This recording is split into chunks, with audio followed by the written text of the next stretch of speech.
అష్టభాషా బహదూర్ వనపర్తి ప్రభువు గోపాలరావు మూలకర్తగా నిర్మింపబడిన శ్రీ రంగాపురం ఆలయం వాహన సంపదతో విశిష్ట రాజగోపురంతో సుందర సుమనోహర వాతావరణంలో విరాజిల్లుతూ మహబూబ్ నగర్ పరిసర ప్రాంతాల నుండే కాక రాష్ట్రంలోని వివిధ ప్రాంతాల నుండి మరియు తమిళనాడు, కర్ణాటక వంటి పొరుగు రాష్ట్రాల నుండి కూడా భక్తులను విశేషంగా ఆకర్షిస్తూ పేరెన్నికగన్న ఆలయంగా పూజలందుకుంటోంది.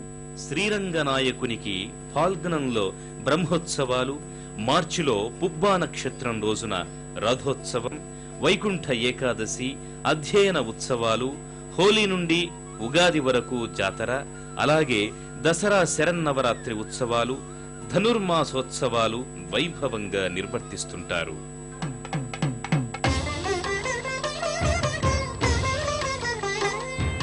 తిరువేదుల మెరసి దేవదేవుడు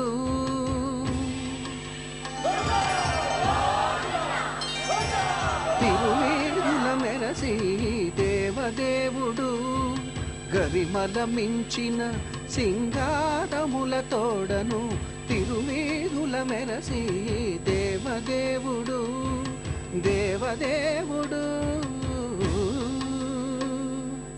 మా ఇంటి ఇలవేల్పు రంగనాథ స్వామి గారు స్వామివారి దర్శనానికి శ్రీరంగాపురం వచ్చినాము. ఇక్కడ మా కులదైవము. శ్రీరంగంలో ఎలాగైతే స్వామివారిని ప్రతిష్ఠ చేశారో అక్కడ ఈ విధంగా సేమ్ ఇక్కడ కూడా శ్రీరంగంలో ప్రతిష్ఠ చేశారు. అక్కడ ఉన్న రంగనాథ స్వామికి ఎంత మహిమ ఉందో ఇక్కడ కూడా అంత మహిమ ఉంది. ఇక్కడ ప్రతి ఏడాది 2-3 సార్లు వచ్చి చూసిపోతాం దేవుణ్ణి. మా కులదైవము. స్వామి దర్శనం చేసుకుంటే అంత మంచి జరుగుతుంది. మహిమగల స్వామి మా ఇంటి దైవము, ఇంటి దేవుడు.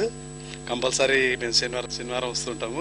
ఇక్కడ ప్రతి సంవత్సరం హోలీ పండుగ రోజు మార్చి నెలలో బ్రహ్మాండమైన జాతర జరుగుతుంది 15 రోజుల పాటు.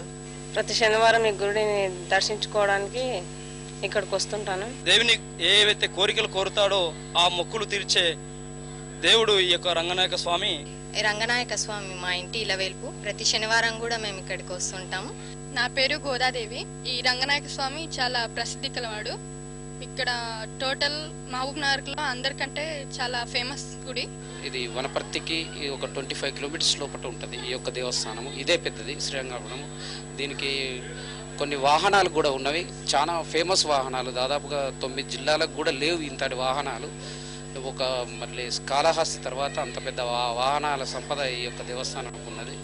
ఈ యొక్క దేవస్థానానికి ఒక 15 లక్షల రూపాయలు ఫిక్స్డ్ డిపాజిట్స్ ఉన్నాయి.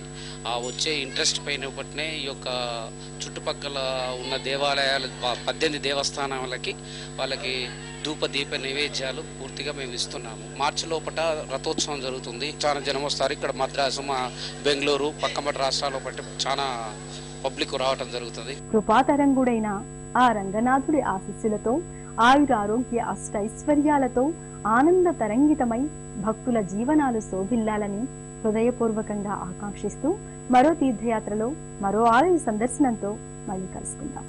అంతవరకు సెలవు మరి. నమస్కారం.